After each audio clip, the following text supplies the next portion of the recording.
ഭിന്നസംഖ്യകൾ type 1. താഴെ തന്നിരിക്കുന്ന ഭിന്നസംഖ്യകളിൽ വലുത് ഏത്? താഴെ തന്നിരിക്കുന്ന ഭിന്നസംഖ്യയിൽ വലുത് ഏതെന്നാണ് ക്വസ്റ്റ്യൻ. അതിൻ്റെ ആൻസർ എഴുതുന്നത് അംശം തുല്യമായി വരുന്ന ഭിന്നസംഖ്യകളിൽ ഛേദം ചെറിയ സംഖ്യ വരുന്ന ഭിന്നസംഖ്യയാണ് വലുത്.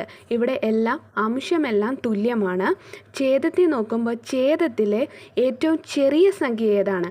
ഇവിടെ ഛേദത്തിൽ 11 ചെറിയ സംഖ്യ. അപ്പോൾ 7/11 ഏറ്റവും വലിയ ഭിന്നസംഖ്യ എന്ന് പറയുന്നത്. Question number 2. താഴെ തന്നിരിക്കുന്ന ഭിന്നസംഖ്യയിൽ ചെറുത് ഏത്? ഇവിടെ നമുക്ക് കണ്ടുപിടിക്കേണ്ടത് ചെറുത് ഏതെന്നാണ് കണ്ടുപിടിക്കുന്നത്. ഇവിടെയും അംശമെല്ലാം തുല്യമായി വരുന്ന ഭിന്നസംഖ്യയെ ഛേദം വലിയ സംഖ്യ വരുന്ന ഭിന്നസംഖ്യയാണ് ചെറുത്. ഇവിടെ അംശമെല്ലാം 5 വന്നിരിക്കുന്നത്. ഛേദത്തിൽ നോക്കുമ്പോൾ ഛേദത്തിലെ ഏറ്റവും വലിയ ഭിന്നസംഖ്യ എന്ന് പറയുന്നത് 21. അപ്പോൾ 5/21 ആൻസർ എന്ന് പറയുന്നത്. അപ്പോൾ ഭിന്നസംഖ്യയിലെ വലിയ ഭിന്നസംഖ്യ ഏതാണെന്ന് വെച്ചാൽ അംശം തുല്യമായി വരുന്നത് വലിയ ഭിന്നസംഖ്യ.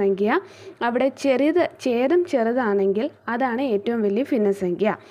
ഇനി ഭിന്നസംഖ്യ ചെറുത് കണ്ടുപിടിക്കുന്നത് അംശമെല്ലാം തുല്യമാണെങ്കിൽ ഛേദത്തിൽ ഏറ്റവും വലുത് ഏതാണെന്ന് വെച്ചാൽ അതാണ് ചെറിയ ഭിന്നസംഖ്യ.